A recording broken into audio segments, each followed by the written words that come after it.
यो अब हामीले विक इलेक्ट्रोलाइटको गर्दै छैन विक इलेक्ट्रोलाइटको गर्दैछ विक इलेक्ट्रोलाइटमा नि हामीले मोलर कन्डक्टिभिटी भर्सेस कन्सन्ट्रेसनको रुट गर्दाखेरि विक इलेक्ट्रोलाइट यस्तो ग्राफ पाइनु भयो यस्तो ग्राफ पाइनु यो विक इलेक्ट्रोलाइटमा चाहिँ यो ग्राफमा यो मोलर कन्डक्टिभिटी र limiting molar conductivity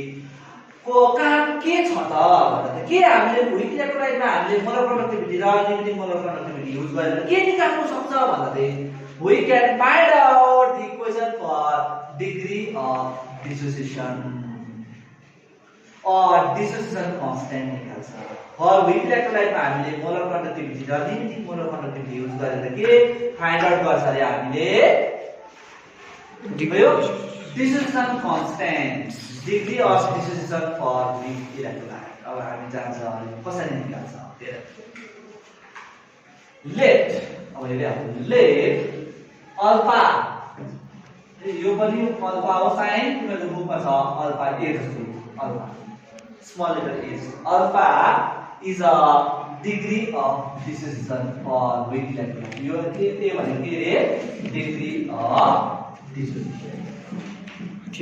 degree of dissociation भनेको के हो भन्दा कतिको छिटो या कतिको ढिलो कुन चाहिँ रेटमा चाहिँ डिसोसिएट हुँदैछ आयोनाइज हुँदैछ त्यसलाई भन्छ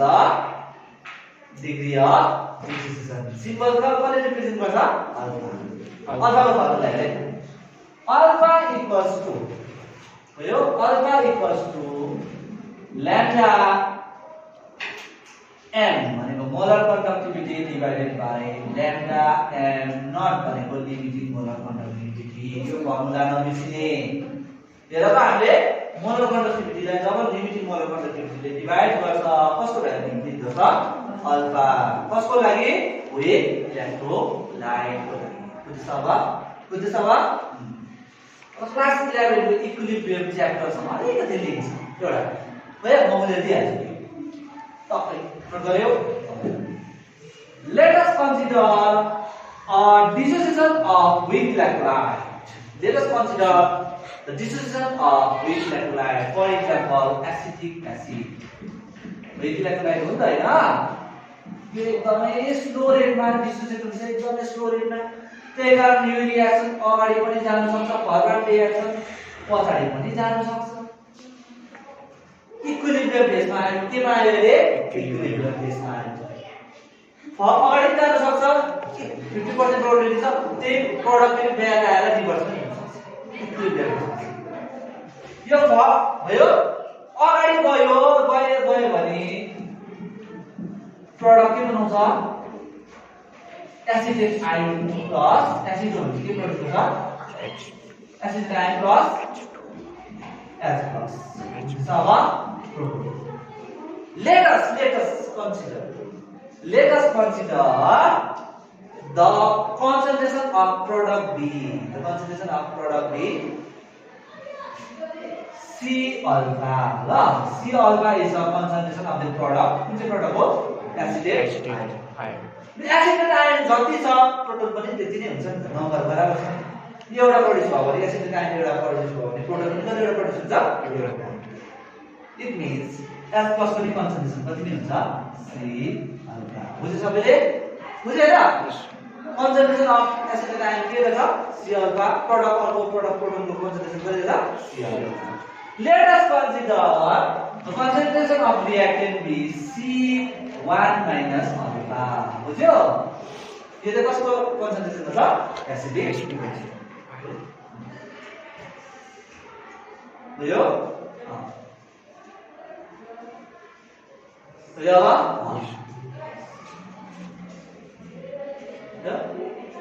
इक्विलिब्रियम कन्स्टेन्ट दुईटा छ अब हामीले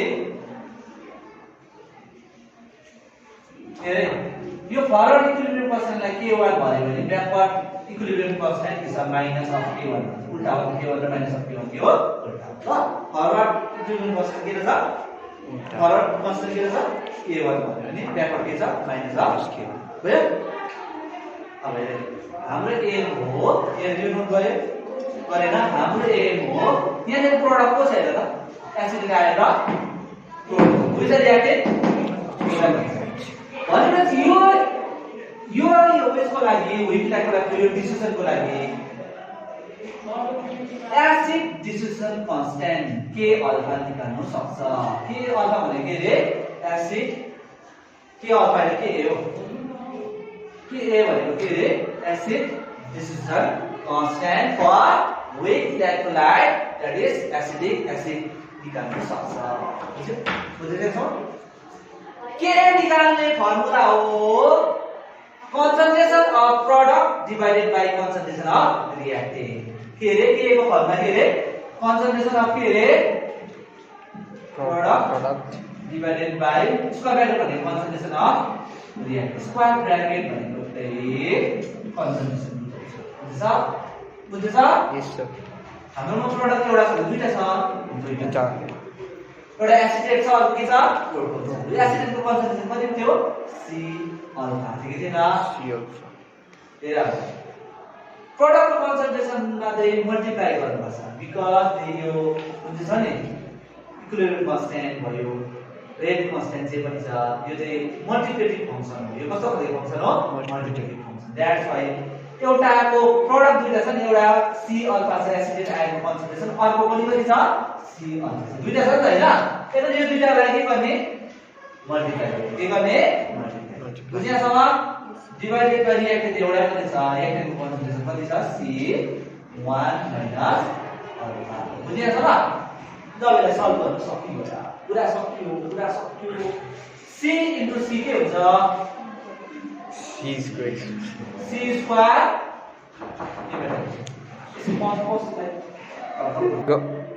हाम्रो के भएको थियो भन्दा चाहिँ के ए निकाल्ने थियो c alpha into c alpha के हुन्छ सी स्क्वायर अल्फा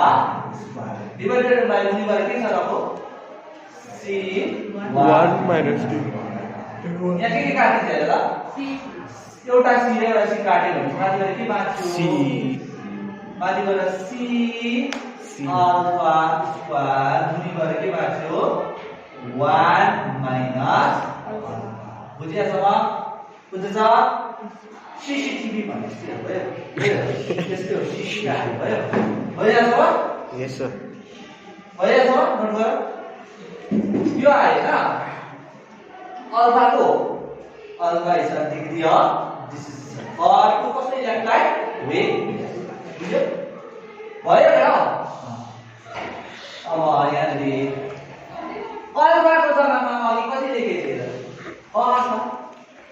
अल्फा भनेको molar conductivity divided by limiting molar हो के न यस सर यो भ्यालु हाल्ने इक्वेसनमा इक्वेसन को इक्वेसन कस्तो छ हेर के a acid dissociation constant equals to C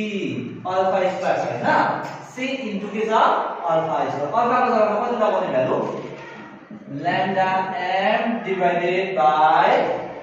lambda m not को अल्फा को स्क्वायर भन्छ नि सी इन्टु अल्फा स्क्वायर छ न्युमेरिकल हैन त्यसलाई स्क्वायर गर्यो भने लैम्डा एम को स्क्वायर लैम्डा एम नॉट को के हुन्छ स्क्वायर हुन्छ हुँदैन यस सर बुझेन सिम्पल यो हो नि त अरे भने त लैम्डा एम यसको स्क्वायर छ सी अल्फा स्क्वायर छ हेर त न्युमेरिकलमा अल्फा को स्क्वायर थियो नि त हैन भनेपछि स्क्वायर गर्दाखेरि लैम्डा एम को स्क्वायर हुन्छ लैम्डा एम नॉट को के हुन्छ स्क्वायर हुन्छ डिनोमिनेटरमा हेर अलरेडी कति हेर अलरेडी 1 अलरेडी कति हो सीधा काटेको थियो भनेपछि 1 माइनस अल्फा चाहिँ 1 माइनस के थियो अल्फा अल्फाको जग्गामा फेरि के लेख्न सक्छ lambda m divided by lambda m not लेख्न सक्दैन सक्दैन यो यस सर अब नेक्स्ट स्टेपमा हेर त लैम्डा एम नॉट ले यहाँ 1 लाई मल्टिप्लाई गर्दा डिनोमिनेटरमा सल्भ गरे हेर्नु त मैले ल c into lambda m के भयो स्क्वायर डिवाइडेड बाइ के निकाल्नु छ हामीले यहाँनिर को रह्यो अब lambda m नॉट को के छ स्क्वायर के छ यसले 1 लाई मल्टिप्लाई गर्दा lambda m नॉट इन्टु यो 1 भन्यो lambda m नॉट बीचमा साइन के छ माइनस के रहेको छ lambda m मुनिको एलसीएम गयो भने कति नि पाउँछ lambda m नॉट यो फंक्सन पाउँदैन यस सर केसँग भयो हजुर त्यसैले पनि यहाँसम्म अब हेरे एउटा lambda m नॉट र यहाँको lambda m नॉट को स्क्वायर छ नि एउटा काट एकैवटा के गर 8 बुझ्दैछ? Yes. अब भ्यालु कहाँ कति रह्यो? के अब भ्यालु रहन्छ के रह्यो अब फाइनल आयो नि त फाइनल क्वेशन आयो के रह्यो? c into lambda m square lambda Lambda m acceleration constant equals to c into lambda m भनेको मोलर कन्डक्टिभिटी को स्क्वायर डिवाइडेड बाइ मुनि गरेको काट्यो भनेपछि lambda m नट m मात्रै रह्यो उता भने के रह्यो? lambda m not minus lambda m. This is a final equation for acid diffusion constant for weak electrolyte using molar conductivity and limiting molar conductivity. बुझ्यो? क्लियर भयो? कन्सेप्ट क्लियर भयो? यसको अब एउटा क्वेशन गर्ने ल पज गर्नु अब हामीले यो न्युमेरिकल गर्नुभन्दा अगाडि एउटा ल बुझ्नुपर्छ भने न्युमेरिकल बुझेन अहिले हामीले के गर्यो भन्दा चाहिँ हामीले मतलब युनिटी मोलर कन्डक्टिभिटी र मोलर कन्डक्टिभिटी युज गरेर विक एसिडको एसिड डिफ्युजन के क्याल्कुलेट गर्यो कन्स्टेन्ट क्याल्कुलेट गर्ने इक्वेसन फाइन्ड आउट गर्यो भयो अब हामी एउटा ल पढ्छ त्यो ल चाहिँ कसको लागि हो भन्दा चाहिँ लिमिटिङ मोलर कन्डक्टिभिटीको भ्यालु फाइन्ड आउट गर्ने ल बुझ्यो लिमिटिङ मोलर कन्डक्टिभिटीको भ्यालु कसरी फाइन्ड आउट गर्ने भन्ने एउटा ल छ त्यसको लागि ल छ त्यो लको नाम हो खोजरफ KOSLRAUSCS Khorsraf law of independent migration of ions. Law का नाम क्या है? Khorsraf law of independent migration of ions. This law is valid to find out the value for a limiting molar conductivity को value फाइन्ड गर्ने ल बुझ्यो simple छ अनेक बुकमा अनेक डेफिनेसन छ सिम्पल भन्नु भने नि हैन हामीले एउटा कुनै पनि यो चाहिँ आयनिक कम्पाउन्डको लागि बेसिकली युज हुन्छ आयनिक कम्पाउन्डले त हुन्छ आयन सोल्युसन है नोट गर्यो यस यो नाम खोजरफ अफ इन्डिपेन्डेन्ट माइग्रेसन अफ त्यसले के भन्छ भन्दाखेरि हेर ल म एउटा एक्जाम्पल दिन्छु बुझिहाल्छ वाटर ब्रेक भयो भने के बनाउँछ भन्दाखेरि एसिड पनि हो वाटर बेस पनि बिहेभ गर्छ नि हैन भयो यो केटा साइन्स पढ्छ भनेपछि हामीले limiting molar conductivity of water find out गर्नु छ लैम्डा नट अफ कसको है वाटर को फाइन्ड आउट गर्नु छ भने सुने यो निकाल्ने फर्मुला हो lambda not product को छ हेर्नु H plus र अब को छ यो लेख्नु सक्छ भन्नुको मतलब हो कुनै पनि आयनिक कम्पाउन्ड पनि टोटल लिमिटिङ मोलर कन्डक्टिभिटी निकाल्नु छ भने त्यसको इन्डिभिजुअल क्याटायन र इन्डिभिजुअल एनायन को भ्यालुलाई एड अप गर्नुपर्छ सम अप गर्नुपर्छ सिम्पल त्यति यो लले त्यही भन्छ यो लले के भन्छ त सिम्पल यो भन्छ यो लले भन्छ the total limiting conductivity of any electrolyte is equal to sum of the limiting molar conductivity of cation individual cation as well as anion limiting molar conductivity of anions cations र anions को individual total जोड्यो भने एउटा कुनै पनि electrolyte को total के पाउँछ लिमिटिङ conductivity के पाउँछ भ्यालु भयो त्यहाँनिर टेबल दिएको छ म यो त्यो एनालिसिस दियो टेबल यहाँ टेबल पेज नम्बर तिमीहरुको गुगलको पेज नम्बर हुँदैन 33 पेज नम्बरमा हेर्दा यहाँ टेबल छ limiting molar conductivity for some ions in water at 298 kelvin भनेर दिएको छ त्यहाँनिर एज पर सबैको दिएको छ रट्ने है इक्जाममा क्वेशन आयो भने नि यो भ्यालु दिएको हुन्छ बुझ्यो ल वाटरको भ्यालु निकाल्दा त्यसमा भयो यो टेबल युज गरेर म भनिदिन्छु ल एज प्लस को भ्यालु लिमिटिङ मोलर कन्डक्टिभिटी को value for H plus lambda not of H plus को भ्यालु छ मैले लेख्छु तिम्रो भ्यालु निकाले ल 349.6 युनिट्स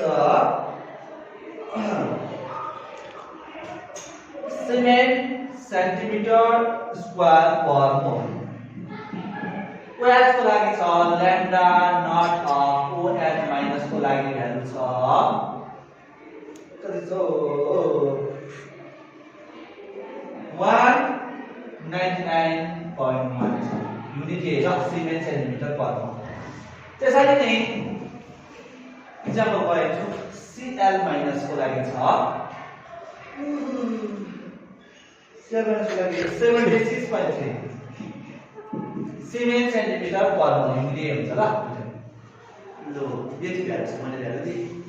तिमीले यो वाटरको लिमिटिङ मोलर कन्डक्टिभिटी को भ्यालु निकालेर ट्राई गर वाटर निकाल्नु पर्यो के गर्छ वाटरको लिमिटिङ मोलर कन्डक्टिभिटी को भ्यालु 59.6 नि लो वाटरको लिमिटिङ मोलर कन्डक्टिभिटी भ्यालु निकाल्नु पर्यो के गर्छौ the limiting molar conductivity for कसको लागि रे वाटर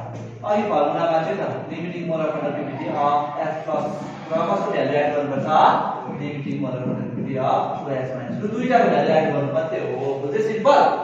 यो गरे भने H प्लस को भ्यालु कति आउँछ 349.6 प्लस कति हुन्छ OH माइनस कति छ 199. कति बुझ्यो कति हो 1 थियो हजुर 199.1 के हुन्छ सिमेन्स सेन्टिमिटर स्क्वायर पर मोल तो यो हुन्छ यो दुईटा एड गर्दा त्यही हो ल 76.3 के तो भ्यालु कति हुन्छ दुईटा जोड्दा 548.7 के हुन्छ 500 कति भयो 48.7 सिमेन्स सेन्टिमिटर स्क्वायर बुझ्यो अब यो एप्लिकेसन कहाँबाट आएको खोज्नबाट आएको छ नि गर्नुपर्छ बुझ्छ सिमिलरली एसिड एसिडको गर्दा hydrochloric acid limiting molar conductivity for hydrochloric acid भन्दा के हुन्छ क्याटायन के पाउँछ हाइड्रोक्लोरिक एसिड ब्रेक भयो भने lambda not of H plus acid हो र के पाउँछ lambda not of Cl minus 2 अब भ्यालु हाल भयो H प्लस को भ्यालु कति छ 349.6 प्लस क्लोरिन को 76 कति थियो 76 कति भ्यालु 3 त्यो दुईटा जोडा जति आउँछ त्यो भ्यालुको युनिट के हुन्छ सिमेन्स सेन्टिमिटर स्क्वायर पर मोल बुझ्यो अब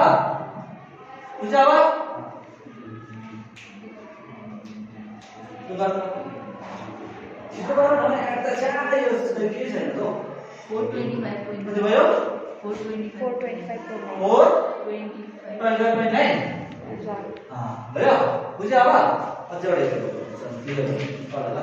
let us consider a solid chlorine को भ्यालु याद गर म्याग्नेशियम को भ्यालु देखा गर यसले इक्वेसन चाहिँ जुन भइ जान्छ लो limiting molar conductivity for salt MgCl2 magnesium chloride छ भने यो ब्रेक भयो भने पहिला बुझ्नु पर्यो के हुन्छ यो ब्रेक भयो भने पाउँछ यो ब्रेक भयो भने एउटा पाउँछ Mg2 प्लस पाउँछ कुन चाहिँ केटाइ पाउँछ Mg2 क्लोरिन कतिवटा छ हेर त त्यसले दुईटा भनेपछि फेरि अब चाहिँ जब यसको नम्बर मल्टिपल छ प्लस गर्ने 2 ले मल्टिप्लाई गर्ने किन 2 क्लोरिन कतिवटा छ the limiting molar conductivity for chlorine को भ्यालुलाई 2 ले मल्टिप्लाई गर्ने त्यसो ल यो Mg प्लस 2 को भ्यालु छ Mg प्लस 2 को भ्यालु छ 106 कति छ रे 106 यसको गरेर यसको भ्यालु छ limiting molar conductivity of Mg2 plus कति छ रे 106 प्लस यो फर्मुला भ्यालु के छ 2 इन्टु क्लोरिन को भ्यालु कति को थियो अघि 76.6 भनेपछि 106 प्लस कति छ 6 प्लस 2 छ 12 2 छ 14 हैन 152 मा 100 द्वारा 252 258 आयो 258.6 युनिट के हुन्छ सिमेन्स सेन्टिमिटर स्क्वायर पर बुझ्यो सबैले यसमा बुझ्यो यहाँ 2 ले मल्टिप्लाई गरे पनि किन कतिवटा क्लोरिन छ 2 छ बुझ्यो क्लोरिन को भ्यालु 2 ले के गरेको बुझ्यो ल अब एल्युमिनियम देखो छ छैन बाइ आजसम्म हाम्रो यति भयो लिमिटिङ मोलर कन्डक्टिभिटी गर्यो कोर्स ल गर्यो हामीले ग्राफ गर्यो हैन अन्त लिमिटिङ मोलर कन्डक्टिभिटी युज गरेर मोलर कन्डक्टिभिटी युज गरेर हामीले विक इलेक्ट्रोलाइटको लागि के निकाल्यो डिग्री अफ डिस्ट्रिब्युसन निकाल्यो विक इलेक्ट्रोलाइटको लागि एसिड डिस्ट्रिब्युसन कन्स्टेन्ट निकाल्यो र हामी भोलिदेखि अब एक पार्ट फराडले ल देखि स्टार्ट गर्छ थ्यांक यू